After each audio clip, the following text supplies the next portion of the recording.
cheap no matter what. Now, if you watched another one of my videos, I switched that Forge 007 out with a hybrid diverter valve from RKX Tech. RKX Tech, awesome website. They have a bunch of cool parts that kind of they're like a OEM upgrade from some parts that are known to kind of fail and give us issues on the Volkswagens and Audis. So check them out, rkxtech.com. But I got this ball valve or diverter valve. This thing was 60 bucks, brand new. It's hybrid, so I can undo this opening right here. I can put the horn on there, and it's on this setup will be 75% recirculated, 25% atmospheric. Right now I have it 100% recirculated. I think it runs best that way. That's 60 bucks brand new. I mean, you can't go wrong. It doesn't seem to be leaking. It holds boost fine. It releases it just fine. And that's just awesome. I didn't really expect something so cheap to work so well. Now the intercoolers. Oh, before I get to that, blow-off valves, fully atmospheric. If you have a MAP sensor car, 2010 Jetta, you're turbocharging, 2010 Golf, something like that. You know, basically a lot of the 08 and newer, or 08 and a half and newer vehicles had a MAP sensor. If you turbocharge them, you don't need a diverter valve. You can do one, and you can go 50-50 atmospheric recirculated. You can go hybrid. You can go full diverter valve still, or you can go fully atmospheric blow-off valve. You can get a nice loud tile Q blow-off valve. They're like 300 bucks. So, and they sound awesome. Intercoolers, you can do a side mount. You can get a cheap side mount somewhere for like $150. You can do a little, you know, intercooler hose and coupling kit, whatever. Piece it all together, make it yourself. Make sure you expand the ends of the pipes so that the hoses doesn't pop off every time you hit boost. You can fiddle with that if you're handy enough to, you know, measure and cut pipes to do a little side mount or front mount. Go for it. You can do a front mount intercooler kit, which is the best, especially when you live somewhere like this, Central Florida. It gets so hot outside. I definitely see 90s, high 90s every summer without fail, and it sucks and the humidity's shitty. The best thing for me here would have a pretty good sized intercooler, something that's rated for like 400 or so, even if I'm only making 300, 350 wheel. Vibrant not only has good products, like really quality products like V-band clamps, T-bolt clamps, mufflers, resonators, but they also have intercoolers, and they're real nice, highly polished, high quality, and they're the size that you'd be shooting for around a power level of a 200 wheel, 400 wheel, whatever. You know, the intercooler is only $250 to $350. So find a size that's right for your setup and check them out. Also, some guys that have boosted their 2.5s, even with a nice quality build, they've used Mishimoto intercoolers. I don't know, I've never used Mishimoto anything before. Never used a catch can, a radiator, intercooler, nothing. So, but they swear on it. They say it's good quality, no issues with them, and they're cheap, you know, in the $200 range, I guess. Another option for intercoolers is Treadstone. Treadstone has some nice intercoolers, really nice ones actually, and they're a little more expensive, but they're still not bad. $300 to $600 for an intercooler. And if you think that's a lot, well, go to APR or Go APR and, you know, type in that you have a Mark 7 GTI and you want their intercooler. Granted, their intercooler, their research and development, they have a nice design with a flow distribution flange, if you will, inside the inlet of the intercooler to move the air up to the top, so you have the full flow of the intercooler cooling down your charge. But man, they're expensive. By the way, Treadstone has that same design, and they're way cheaper, so think about that. The cheaper intercooler you get, it's going to have just an open inlet to the bar and plate, period. You're not going to have any flow distribution. It's going to just flow where it wants to go. Same thing with the Mishimoto. Now the Treadstone, I did see some other products had that curved flange, and they're halfway in the middle of the inlet, so it would push air up into the top of the intercooler, so the coldest part of the intercooler can also cool down the charged air going through it. And I think it's really important when you're in the heat like me. Now, you need an oil fitting, you need an oil feed line for the turbo. The oil feed's going to go on the passenger side of the cylinder head. It's right over here. On the passenger side of the head, it's a little fitting you can pull. It's like I think it's a brass fitting. It's like maybe a 6mm Allen or something like that. You pull it out, and you can find a fitting on there and I even wrote it down right here. I don't know if you can see it. M10 by 1.0. That's the fitting size. M10 by 1.0. 1.0 is the pitch. If you can find a fitting that is the M10 by 1.0 to a -4 AN, that's going to allow you to put the fitting in there and run a -4 AN line all the way to the turbo. AN lines are going to be good for sustaining, or withstanding the heat that's on the turbo that's going to. So that's like the only way I would go with that. You might be able to find that fitting on Integrated Engineering's website, maybe even Vibrant, but also a website I like to go to, anfittingsdirect.com. AN Fittings Direct has all kinds of stuff. I did some AN fittings and hoses from one of my catch can setups before, and when I was working at the Volkswagen dealership, we were putting together this basically this race car, this Mark V GLI with the Integrated Engineering complete race motor that we put in it. I suggested to the guys that we get AN Fittings Direct for some of the parts, so we use them there as well. So twice I had experience with that website, with the shipping and the quality of the parts. No complaints, really cheap, and they have a whole bunch of stuff. They also have intercoolers.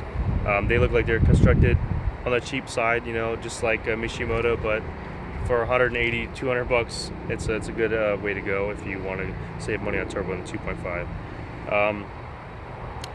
Now, to drain the oil from the turbo to the oil pan, most people do put a bung on the oil pan and drain it down there.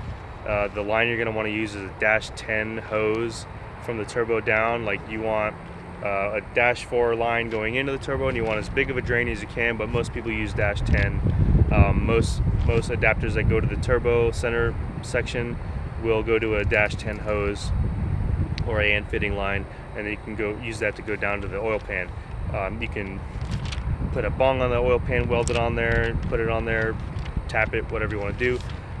But I want to let you know the best setup to have on the drain is actually to weld a bung onto the aluminum that's above the oil pan, because when you have all the oil in the oil pan, you got turbulence, you got oil flinging around.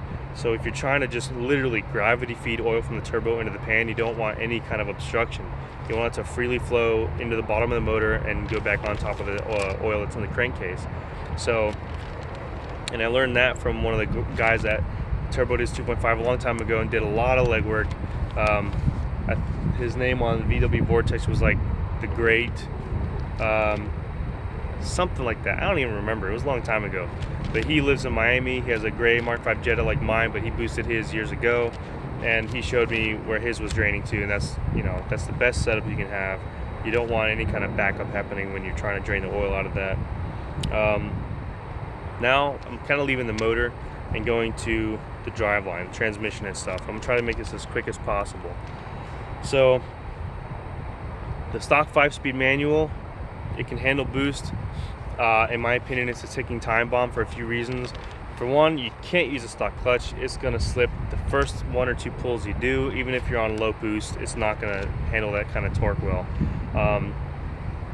For the clutch itself on the 5-speed, I like 2 options. There's a South Bend Stage 2, and then there's Clutch Masters. Clutch Masters is a great company. So I got here on the 5-speed, the South Bend Stage 2 is $710. That's the whole clutch kit with the flywheel, the throwout bearing, alignment tool obviously, and all that stuff. And that's a great clutch kit. Even all the guys in the GTI realm, Stage 2, big turbo, they like South Bend a lot. High quality.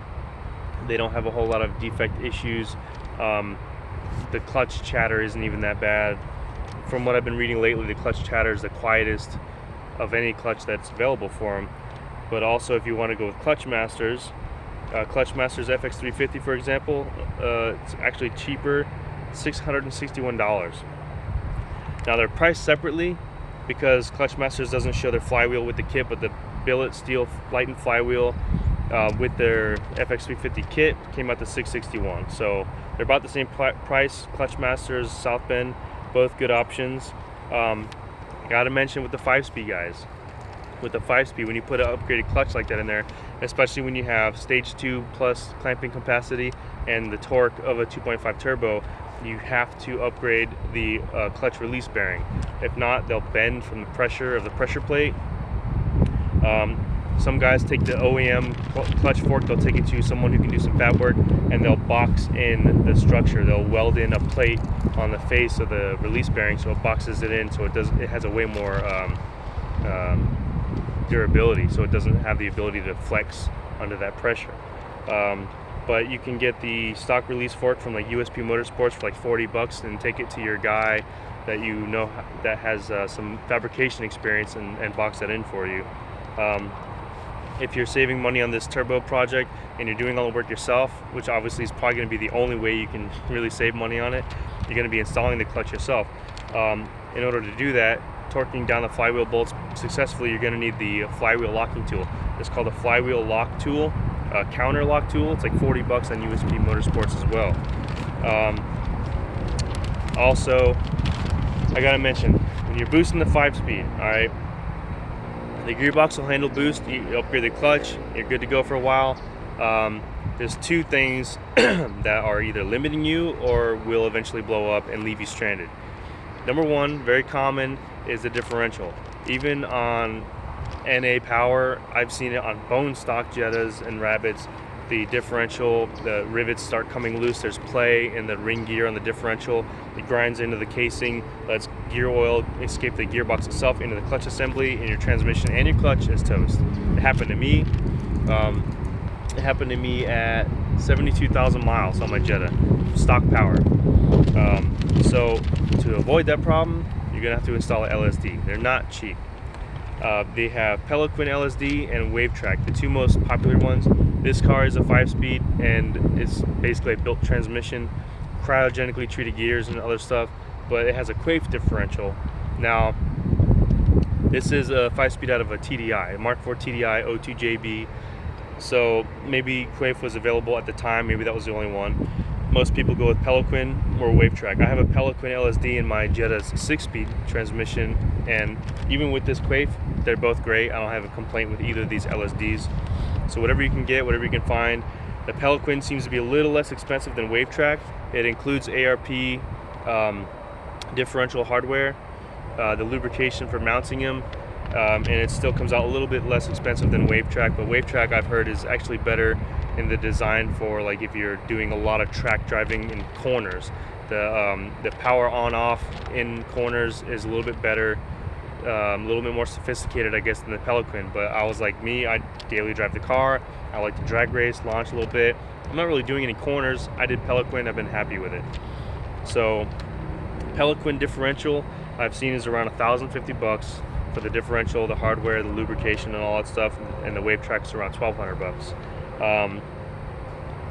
Also, I want to note the 5-speed, the internal durability, I guess.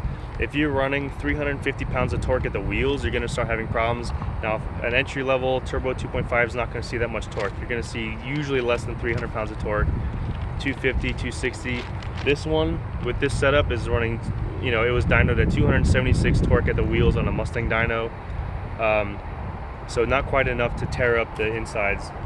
What typically happens is you have enough torque that will flex the shafts, the gears will bind up kind of weird, and they'll start chipping teeth off the gears. So around 350 wheel torque is said that where that would start happening. But if you're on like an entry-level setup, you don't really have to worry about that.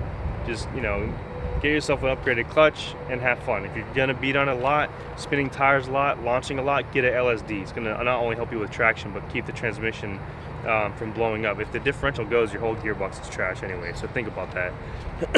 Now, the same issue actually exists with the O2Q swap. If you do a 6-speed swap on these after you turbo it, they also suffer the same issue with too much torque and flexing a shaft. The shaft that 4th gear rides on, if you're making, it's more torque though. If you're making like 450 pounds of torque at the wheels, that shaft will start to flex a little bit. 4th gear starts to bind up with the way it sinks, and it'll start chipping teeth away. It'll break the whole gear off. You know, I've seen some pretty bad pictures online. There is fixes for that. For one, you're not really going to see that on a turbo 2.5 unless you're building the motor and you're going over 500 horsepower, which is easily done. You know, that's James Castellano with Cast A Systems Performance up north. He has over 1,000 horsepower. He just has a forged crank from a 07, built internals, and you know, making way more power than most of us are going to see. But if you want to, make that kind of power and reinforce the 6-speed swap, you go to SQS Racing. SQS Racing has some upgrades where you can put a billet shaft inside the shaft that the gear's right on to reinforce it. There's case reinforcements. There's all kinds of stuff. I went to them and got my brass fork sliders when I upgraded the 6-speed and went steel shift forks. I put brass fork sliders on it, and that's the website I went to get it. See, now if you want to avoid the whole 5-speed thing, you don't want to have to buy an LSD just to have a durable transmission. You don't need an LSD for the 6-speed. All right. Typically, I only suggest getting a 6-speed for the, I only suggest getting an LSD for the 6-speed swap if you're going to be making a lot of power and you want traction, right? Obviously, we all do. Then you can get an LSD. But if you're just trying to do a turbo budget build and you want to see which way is the cheapest way to go, 5-speed, taking a risk, or a 5-speed with an LSD versus just a 6-speed swap, leaving it alone, know this: no matter what, you have to upgrade the clutch. 6-speed or 5-speed, you gotta go with an upgraded clutch. I suggest stage 2 on either one, South Bend or Clutch Masters on either one. The Clutch Masters FX400 for the 6-speed swap is $1,120. So these clutches are more expensive on the 6-speed than the 5-speed. So that's one thing you gotta take into consideration: the cost of a 6-speed swap in the first place, plus the cost of the stage 2 clutches over the 5-speed clutches, which is several $100s. But you don't have to buy the $1,000 or $1,200 LSD. So it's kind of a trade-off. What do you want to end up spending? What gear ratios do you want? The 6-speed gear ratios are a little bit better. To my experience with the stock 5-speed 2.5, first and second gear is like identical to the 6-speed. All right. Third gear on the 6-speed is a little bit closer, so you stay in the power band better. Definitely a must for the NA guys, but also helps with the boosted guys still, especially if you have traction. And then fourth gear, fifth gear, sixth gear. The 6-speed is actually pretty good for the top speed, because I'm seeing with this 5-speed, even with long gears, even when I get retuned, I don't know if I'll be able to reach 150. It'd be close, I guess, but I hit 140 and the RPMs are pretty high, so I don't know. So kind of weigh out your options. How much do you want to spend keeping the 5-speed?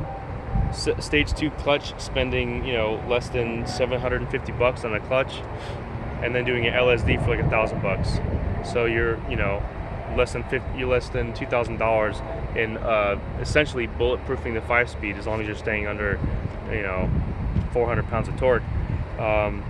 Or do you want to do a 6-speed swap, which, by the way, 6-speed swap, O2Q from the Mark 5 GTI, 06 to 07 FSI cars, of course.